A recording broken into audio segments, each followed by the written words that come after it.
हाय दोस्तों, आज मैंने बिल्कुल अलग तरीके से और बहुत ही टेस्टी, बहुत ही लाजवाब मैंने बनारसी चूड़ा मटर बनाया है। ये खाने में बहुत टेस्टी लगता है दोस्तों। इस तरीके से बनाएंगे तो आपको बहुत ही अच्छा लगेगा। आइए बिना लेट के इसकी रेसिपी बनाना स्टार्ट करते हैं। चूड़ा मटर बनाने के लिए दोस्तों मैंने एक प्लेट में चूड़ा ले लिया है। इसके बाद इसके ऊपर मैं आधा गिलास पानी डाल के इसे अच्छे से मिक्स कर लेती हूँ। आप चाहे तो इसे धो भी सकते हैं, लेकिन दोस्तों मैं पानी डाल के अच्छे से मिला लेती हूँ। इसे मैं 10 मिनट के लिए छोड़ देती हूँ, ताकि है ना चूड़ा 10 मिनट के बाद अच्छे से फूल जाए और थोड़ा सॉफ्ट हो जाए। तो मैं इसे 10 मिनट के लिए छोड़ देती हूँ।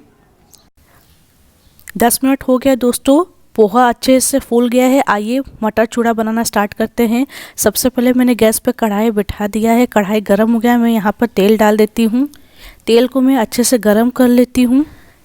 जब तेल गर्म हो जाए दोस्तों, तो मैं यहाँ आधा चम्मच के बराबर जीरा डाल देती हूँ। जब जीरा थोड़ा थोड़ा चटकने लगेगा दोस्तों, तो मैं थोड़ा सा अजवाइन डाल दूंगी। अजवाइन बहुत ज़्यादा नहीं डालेंगे, बहुत थोड़ा सा ही डालेंगे। इसके बाद दोस्तों मैंने 2 हरी मिर्च को इस तरह से बारीक कट कर लिए हैं, इसे भी तेल में डाल देती हूँ।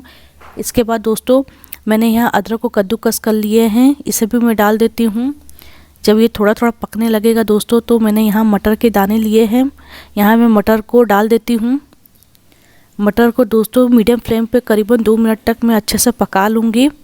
गैस का फ्लेम मीडियम ही रखना है दोस्तों। हाई फ्लेम पे ये बहुत तेज़ी से चटकने लगता है, तो मीडियम फ्लेम पे इसे अच्छे से पका लेंगे। मटर भी अच्छे से पक गया दोस्तों। अब इसके बाद मैंने आधा चम्मच चीनी और आधा चम्मच से भी बहुत कम नमक लिए हैं, इसे मैं मटर के ऊपर डाल देती हूँ। इसे डालने के बाद दोस्तों 30 मिनट के लिए और अच्छे से पका लेंगे। गैस का फ्लेम मीडियम ही रखेंगे।